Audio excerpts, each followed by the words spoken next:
Hi, we are Suicide Wids, and today we wanted to talk a little bit about suicide and stigma. Specifically, today we are going to be talking about misconceptions around those who die by suicide. My name is Cassie, and I lost my partner, Kelly, in March of 2020. Hi, my name is Kim, and I lost my wife, Anne, on the 1st of April, 2020. Hi, my name is Mel, and I lost my partner in November 2019. My name is Kelly, and I lost my husband, Chad, in August of 2019. My name is Janice, and I lost my husband, Phil, January 2020. And my name's Amy, and I lost my husband, Peter, in April 2020. So, one thing that I've been really wanting to talk about is that a big misconception I've seen about people who die by suicide that you just see all the time in the media, in movies, just in people's narratives about suicide is that these people were unhappy all the time, that they were unhappy for a long period of time, completely consistently. And uh, that if anyone ever saw them having a good time or saw them smiling or laughing, that it was somehow fake and that they were like hiding the truth, which was that they were very depressed and kind of on the verge of suicide. And um, this is something that's just not the case in my experience and in the experience of many people that I've met who are going through suicide loss. I know that my partner, Kelly, although she was struggling openly with pretty severe bipolar disorder for a few years, including medications and hospitalizations and many different treatments, she had so much joy that was real in even the last months of her life, even as she was battling extreme suicidal ideation a lot of the time. But she still spent time with friends and spent time with me, and she baked and she played music and she wrote and she was very active. She went to the gym and she engaged in all these activities that she really loved. She was battling this uh, strong desire to live, and between the strong desire to live and these suicidal thoughts and very intrusive impulses. And so, what I want to share is that people who die by suicide can still be experiencing real, genuine desire to live, sometimes all the way up until the end. I want to briefly say that my experience with Anne is the same as with Cassie, is that my wife, Anne, was very joyful and made my life more joyful as well. The misconception that I want to talk about is that people don't know how to get help or that they don't get help. Anne had gone for help repeatedly. And she also was a psychiatric nurse practitioner, which means she had a lot of knowledge about resources. She was a resource for people. She had resources. The 1-800 number, while helpful, is not sufficient.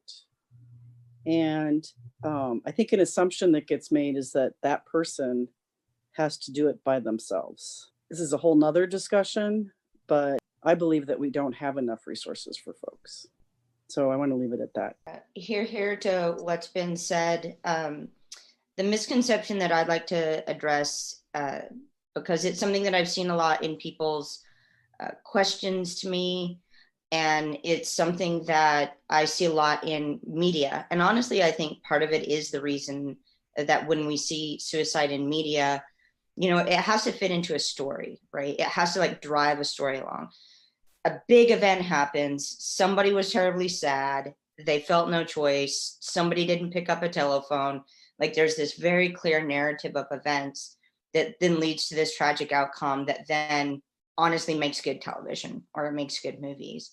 And it's just not the way that reality works. And keep that in mind, I think, when kind of asking widows questions and asking family questions. And, for those out there in the early days, for your own meaning making process of that, we want so desperately to create things that make sense as a race, as a human race, that sometimes we try to piece in those narratives and drive it all together and make some package story.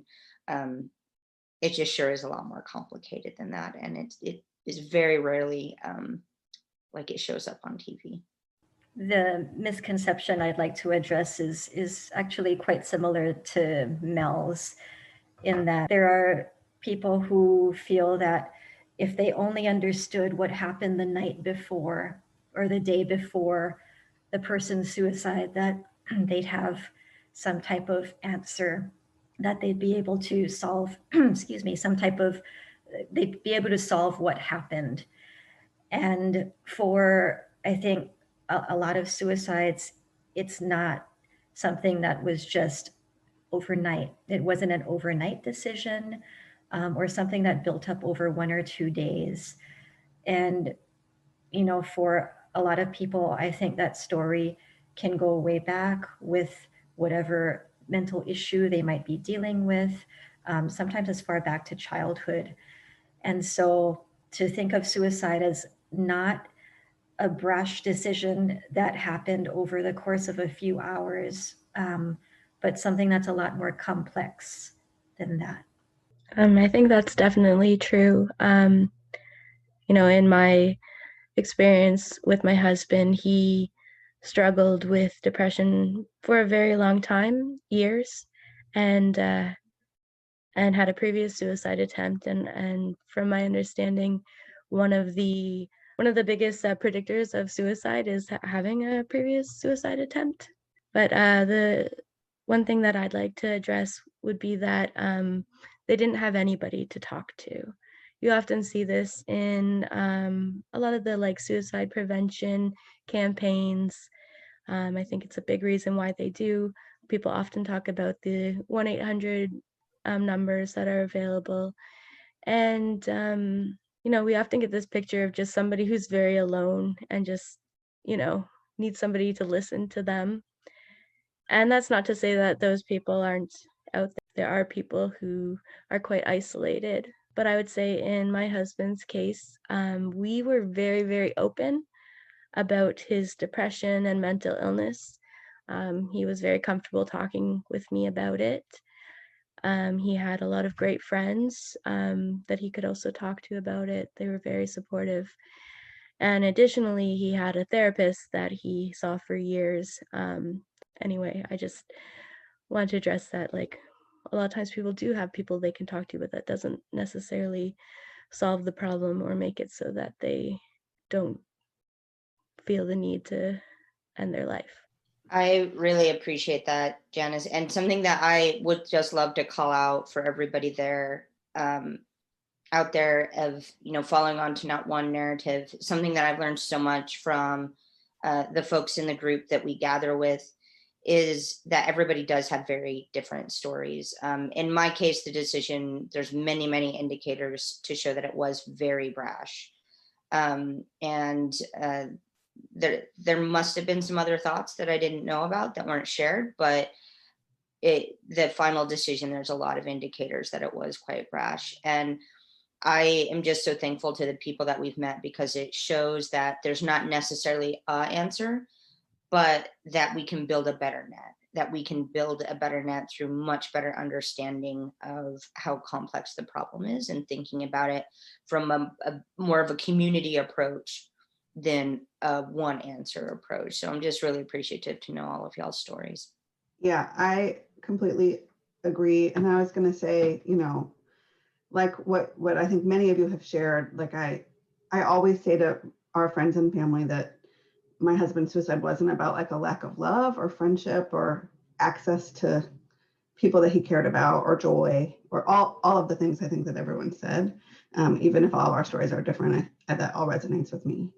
And the one thing I wanted to talk about is something I think I've said in one of these videos before, which is this notion that somehow people who do take their own lives or do commit suicide are somehow weak or selfish or give up on life. And I think that's a really unfortunate misunderstanding of the courage that I saw in my husband, Peter. So I found out after he died that he had been thinking about it for a long time, we talked about it, but he had assured me he wasn't. But I found out that he'd had access to a strategy and a plan for over 6 weeks. And I can just imagine him making a conscious effort to choose life every day for those 42 days. And just like what kind of courage that takes to do that when everything inside of him must have been telling him not to. And just what kind of bravery he had to try to build this beautiful life together despite his struggles. And so I think that's something I always tell my son, is that his dad was brave. And he didn't give up. He just lost his fight that day. I want to tag on to something I said earlier, because I talked about Anne's profession, and she was a psychiatric nurse practitioner, which means she was a medical provider for people with psychiatric concerns. So very much like a psychiatrist, except that a psychiatrist is a medical doctor. And among professions, medical doctors have a very high rate of suicide compared to other professions. And those who work in the psychiatric field, even more so. A few weeks after Anne died, I was searching through different risk factors, and there were a number of them. And her profession being one of them. And I have theories as to why, research shows theories as to why, but I'm going to leave it up to the viewer to think about why that might be. I also wanted to add to things that others have been saying and just mention that I think there's even a misconception around the idea of what a decision is in those final moments, because depending on the aftermath, people might feel that their person made a decision, and sometimes the community might feel that it wasn't exactly a decision. And I think that, the line becomes very blurry when the person is struggling with these severe impulses and intrusive thoughts and things that are associated with the mental illness that they might have. And so I guess it's not the same in every case. And, I think there are stories where it's obvious that the person knew for a couple weeks exactly what they were going to do. But other times it seems like the person just really did make a decision suddenly, to the point where, you wonder if it was just impulsive and they couldn't control it. And then in my own case, I feel like it was something that could have changed course, at any second up until the last moment, that there was still that struggle all the way till the end of, a real desire to live, but also this drive that was heading towards what happened. I'd also like to add that I think there's a misconception that everyone who dies by suicide wanted to die. And I think that a lot of these people didn't necessarily want to die so much as to escape the mental pain that they're in. And there's a difference. A lot of our people, all of our people here were very loved. It wasn't an issue with them not being loved enough or not feeling love.